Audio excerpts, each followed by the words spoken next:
আপনি 2 রাকাত সালাত আদায় করেছেন, আপনার নিয়ত কি এটার উপর নির্ভর করবে আপনি নেকি পাবেন কি পাবেন না। এই 2 রাকাত সালাত যদি হয় আপনি শ্বশুর বাড়ির লোকদেরকে দেখানোর জন্য, তাহলে এটাই গণ্য হবে। এই 2 রাকাত সালাত যদি হয় আপনার মালিককে সন্তুষ্ট করার জন্য, তাহলে এটাই গণ্য হবে। কিন্তু এই 2 রাকাত যদি আপনার নিয়ত হয় এটা আল্লাহকে সন্তুষ্ট করার জন্য, আর যদি আপনি ওইভাবে পড়তে পারেন তাহলে এটা আল্লাহকে সন্তুষ্ট করার জন্য গণ্য হয়ে যাবে। এই দুনিয়াতে যা কিছু আছে, এই পুরো দুনিয়া এবং দুনিয়াতে যত সম্পত্তি আছে, 2 রাকাত ফজরের 2 রাকাত সুন্নত নামাজের মূল্য এই পুরো দুনিয়া এবং দুনিয়ায় যা কিছু আছে তার থেকে বেশি। আল্লাহ সুবহানাহু ওয়া তাআলা বলছেন, একটা বিচির উদাহরণ তুমি এখান থেকে নিয়ে নাও।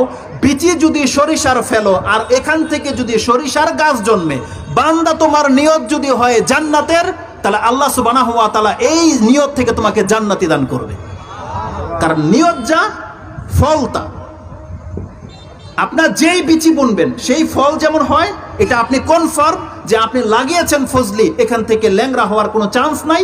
অতএব যে কোনো ইবাদত যদি কোনো মুসলিম আল্লাহকে সন্তুষ্ট করার জন্য করে, তার রাসূল সাল্লাল্লাহু আলাইহি ওয়াসাল্লাম বলছেন, ইন্নামা লিকুল্লি ইমরিইম মা নাওয়া, একজন ব্যক্তি তাই পাবে যেই নিয়তে সেই কাজটা করেছে। আপনি 2 রাকাত সালাত আদায় করেছেন, আপনার নিয়ত কি এটার উপর নির্ভর করবে আপনি নেকি পাবেন কি পাবেন না।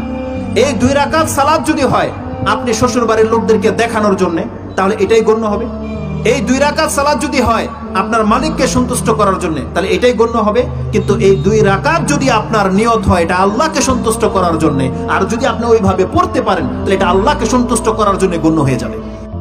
এই দুনিয়াতে যা কিছু আছে, এই পুরো দুনিয়া এবং দুনিয়াতে যত সম্পত্তি আছে, 2 রাকাত ফজরের 2 রাকাত সুন্নত নামাজের মূল্য এই পুরো দুনিয়া এবং দুনিয়ায় যা কিছু আছে তার থেকে বেশি। আল্লাহ সুবহানাহু ওয়া তাআলা বলছেন, একটা বিচির উদাহরণ তুমি এখান থেকে নিয়ে নাও।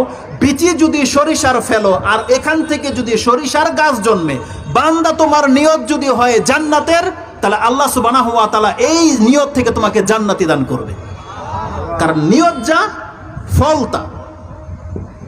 আপনার যেই বিচি বুনবেন সেই ফল যেমন হয়, এটা আপনি কনফার্ম যে আপনি লাগিয়েছেন ফজলি, এখান থেকে ল্যাংড়া হওয়ার কোনো চান্স নাই। অতএব যে কোনো ইবাদত যদি কোনো মুসলিম আল্লাহকে সন্তুষ্ট করার জন্য করে, তার রাসূল সাল্লাল্লাহু আলাইহি ওয়াসাল্লাম বলছেন, ইন্নামা লিকুল্লি ইমরিইম মা নাওয়া, একজন ব্যক্তি তাই পাবে যেই নিয়তে সেই কাজটা করেছে।